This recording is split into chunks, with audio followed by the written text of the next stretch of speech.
we need to be thinking about the business goal first. Yeah. When we know what the business goal is, we then need to be thinking about who are the other business performance contributors that are in the workplace performance ecosystem that have the power and potential to help the business achieve whatever that goal is.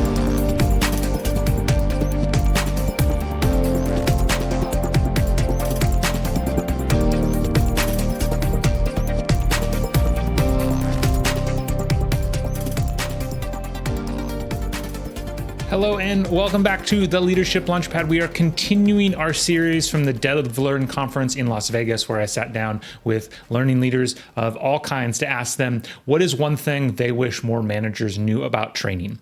In today's discussion, I talked with Kevin Yates, who is also known as the L&D Detective. He has spent a career working with organizations all across the world to help identify what are the business problems that you're trying to solve, and how can training and learning be a part of solving them.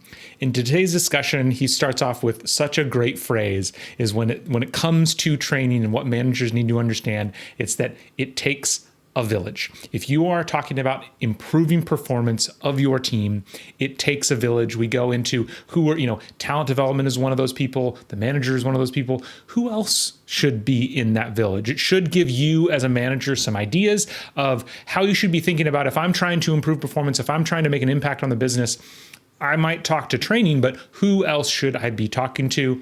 It's a really great discussion. I hope you enjoy it. Kevin, thank you so much for being here today. I'm happy to be here, Matt. Looking forward to it. Yeah, excellent. I'm really excited because you've spent a career helping talent development find the impact of what they do. Yeah. And I honestly, when I talk to people out in the business, they're not even aware that's a conversation that's happening. Wow. Obviously a lot of people a lot of new managers especially, they've never really engaged directly with talent development and don't know how to think about using talent development to have an impact on their teams. And so I think you're a perfect person to ask, what is one thing you wish managers knew about training and talent development? That's a great question. And it's really a part of the message that I am sharing literally across the globe in the L&D community. And the message, Matt, is that it takes a village. I love it. To impact workplace performance. It's just that simple. It literally takes a village to impact workplace performance. Yeah. So we have to be thinking about it in the context of training and development being an experience, and L&D being a function, right? Okay. Those are elements in the workplace performance ecosystem. L&D is a business performance contributor as a function. Training and development is an experience as a human performance contributor. But there are other business performance contributors, other human performance contributors in the workplace performance ecosystem. So it literally takes a village to impact workplace performance, not just L&D as a function and not just training and development as an experience. Yeah. So what do you think? Obviously, the manager is a crucial part of that village. What are some other things that when a manager is thinking, I need training, I need performance improvement, I'm going to engage with L&D, who else should they expect to be part of that village, you think? That's a great question. And so I talked earlier about L&D being one of the business performance contributors. Depending upon the business goal, well, let me back up. You said, what should managers be thinking about? The first thing managers should be thinking about, Matt, is what is the business goal? Yeah. Not the training goal. What is the business goal? Yeah. This is going to be a footstop point, I think, with all of these, all these conversations, because it's coming up a lot. Well, we have them a lot, right, Matt? But how often do we slip into old habits where we think of the training goal first and not the business goal? Yes. So that's why I said, hey, let's back up and let's think about that first. Yeah. So we need to be thinking about the business goal first. Yeah. When we know what the business goal is, we then need to be thinking about who are the other business performance contributors that are in the workplace performance ecosystem that have the power and potential to help the business achieve whatever that goal is. So it might be marketing. It might be product development. It might be customer engagement.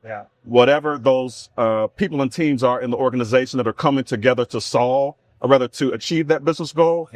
That is who we need to be thinking about. We need to be thinking about the village. Not L&D in isolation. We need to be thinking about the village, collective contributions in the workplace performance ecosystem that have the potential and the power to help the business achieve a goal. Yeah, I love that. I think And just one other example, I think, I had the fortune of working in and with a lot of organizations that even have, their own software development team where a lot of the tools that they build, they're not getting them off the shelf. And sometimes software development can be a critical part of that village. Absolutely. I have a problem and I think I need training to help me figure out how to use this system. Well, maybe the system just needs a tweak or needs to be changed. That's exactly it. That's an example. Yeah. How often do you see in this village creation? Because I think there can be a little bit of pushback when the business comes to training and we kind of say, oh, well, we can't really solve that, or we don't really do that, or we really have a lot of questions. What guidance would you give to set expectations for managers of kind of what they should be expecting from a training team of how often that's going to be the root cause or root of the solution versus other things? Yeah. And I love that scenario because there are times where training and development is not the most appropriate solution to solve a business goal. Yeah. And there are times where L&D is part of the collective contributions that are coming together to help solve, or rather reach a business goal. Yeah. So in answer to that question, what do we do when we kind of have to give that pushback?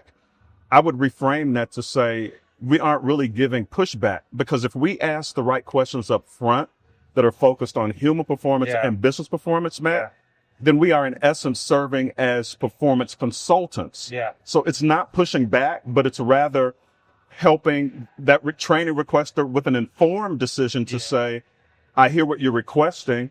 Here is my take on what you need, and here's my recommendation for how to solve that problem or reach that business goal. But we do it in the context of being business performance consultants first, and L&D practitioners second. I think that's a perfect reframe. And, because for the managers out there, it can be frustrating, to get that pushback initially. You submit what you think is a simple request and you get this litany of questions. The reason why they're asking those questions is because they're trying to make training that doesn't waste everyone's time. Yeah. Everyone in the corporate world has been in training that was just a waste of time. Myself included.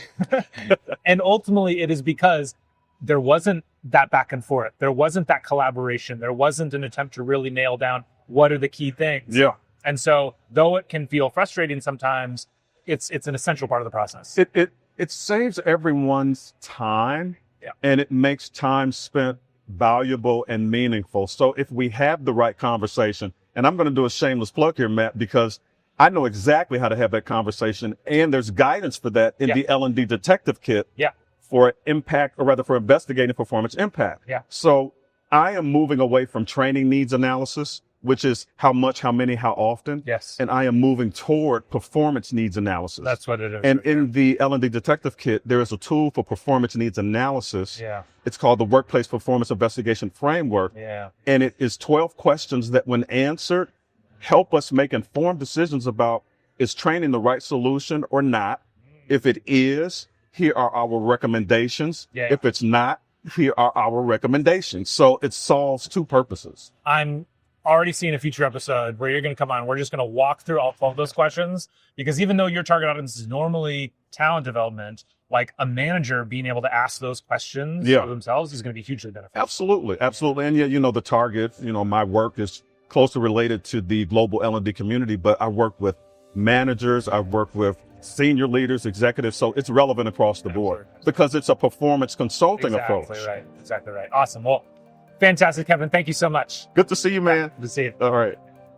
Thank you so much for listening in on the conversation. I hope you got as much out of it as I did. If you are a manager yourself and you're looking for more insight onto how to better lead your team, please make sure to check out some of our other amazing episodes. If you are responsible for developing leaders in your organization and you're struggling to make programs that actually change behavior and actually impact the business, please reach out so we can figure out how to make your organization better every day. Drop me a line using matt@bettereverydaystudios.com. I look forward to the conversation.